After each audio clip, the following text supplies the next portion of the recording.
ang ating pag-aaralan ay tungkol sa Jeremiah chapter 31 verse 2. At buksan po natin ang ating statistics sa mga salita ng Diyos. Sabi dito na, the Lord appeared to us in the past, saying, I have loved you with an everlasting love. I have known you with unfailing kindness.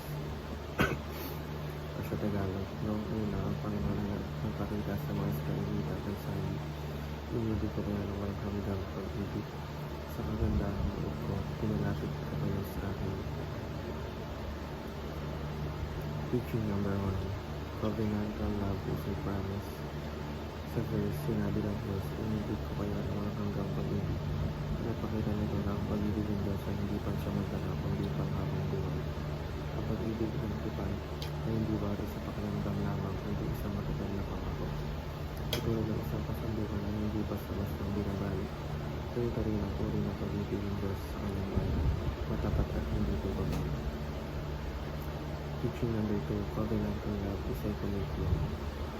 Ang tipan ay nangangailangan ng paninindigan. Ang Diyos ay hindi lang nagmamahal kapag maganda ang sitwasyon. Kahit tayo nagkatulang na nangatili siyang tipan.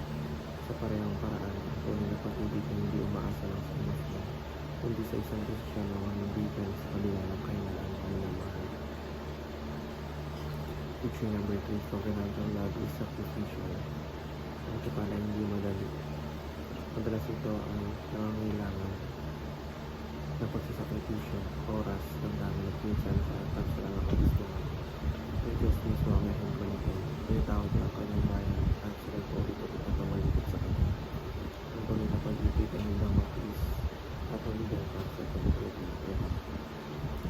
Application number 1. Be a promise keeper. Kung kahit na nakakuha sa pamilya, nagkita pa sa isang relasyon, payo ang mahal para ito'y tupayin. Kapag hindi tapat sa salita ay nagpapakita ng integridad at respeto. Ang Diyos ay tapat sa kanyang pangako, kaya dapat tayo. Application number 2, be a commitment. Be a committed lover. Sa panahon ngayon, madalas mabilis sumuko ang mga tao kapag may problema sa relasyon. Ngunit ang pag-ibig na may tipan ay nanatili sa hirap at ginawa. Maging tapat at matatag kahit hindi na romantic ang pakiramdam. Ang paninindigan ay patuloy na magmamahal. Application number 3, be a selfless giver. Magbigay ng oras, atensyon, pagmamahal kahit hindi sa tuhan. Tulad ng Diyos sa patuloy na ibibigay kahit tayo hindi karapat-dapat. Tayo rin ang tinawag na magmahal ng walang kanyang kapalit. Pinabang ko ang aking devotions. Maraming salamat.